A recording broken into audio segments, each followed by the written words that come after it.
ചെറുപ്പവും ചേട്ടന്മാരും മാമന്മാരും മാമികളും കൂടെ ഇരിപ്പുണ്ടെന്ന് തോന്നുന്നു. വലിയ സന്തോഷം എല്ലാവരും വന്നതിന്. Thank you so much for showing all the support. It really means a lot to KCA and ഇവിടെ കളിക്കുന്ന എല്ലാ പിള്ളേർക്കും ഇത് ഭയങ്കര വലിയ സപ്പോർട്ടാണ്. ഒരു ചെറിയൊരു മിനി IPLൻ്റെ ഫീലൊക്കെ ഉണ്ട് ഇവിടെ. അപ്പോൾ ആ സപ്പോർട്ടും ആ ഫീലിംഗ് ക്രിയേറ്റ് ചെയ്ത എല്ലാ നാട്ടുകാർക്കും വലിയ നന്ദി പറയുന്നു. പിന്നെ അത്രേ പറയാനുള്ളൂ. പിന്നെ നമ്മുടെ ടീം ഏത് രീതിയിൽ കുറേ ഒരു വെടിക്കെട്ടെന്ന് പറഞ്ഞ് സിജോ മോൻ ഏത് വെടിക്കെട്ടാണ് ഉദ്ദേശിച്ചത് മനസ്സിലായില്ല.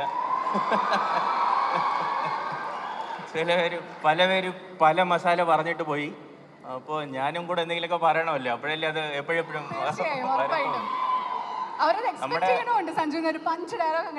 അതെ പഞ്ച് ഡയലോഗ് ഉറപ്പായിട്ടും. നമ്മുടെ ഒരു കൊച്ചി ടീമാണെങ്കിലും ഒരു തിരുവനന്തപുരം സ്റ്റൈൽ തന്നെ കളിക്കല്ലേ.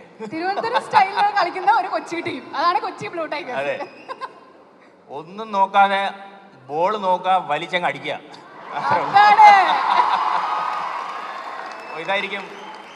ഇതായിരിക്കും ഞങ്ങളുടെ മസാല, ഇതായിരിക്കും ഞങ്ങളുടെ recipe. But very very happy to be on this stage. Thank you. ശരിക്കും ക്രിക്കറ്റിനെ പ്രണയിക്കുന്ന, നെഞ്ചോട് ചേർത്ത് വെക്കുന്ന ഒരുപാട് പേര് ഈ കൂട്ടത്തിൽ ഇരിക്കുന്നുണ്ട്.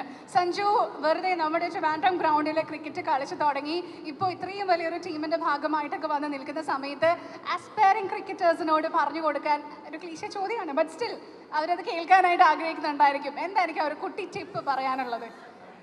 Thanks for A good question. ഒന്നുമില്ല, തൻ്റെ ഇടം തന്നെയാണ്. കൂടുതൽ നമ്മൾ ഒരു ക്രിക്കറ്ററായിട്ട് ഇന്ത്യൻ ടീമിലും കേരള ടീമിലും IPL ടീമിലും കളിക്കണമെങ്കിൽ ആദ്യം വേണ്ടത് ഒരു തൻ്റെ ഇടമാണ്, ഒരു കോൺഫിഡൻസ് ആണ്. അത് നാട്ടുകാർ നമ്മുടെ കൂടെ ഉള്ളവർ തന്നെ പലതും പറയും, കുറച്ച് അഹങ്കാരമായിപ്പോയി സഞ്ജു, പണ്ടത്തെ പോലെയല്ല ഇപ്പോൾ കുറച്ച് അഹങ്കാരമായിപ്പോയി എന്നൊക്കെ പലതും പറയും.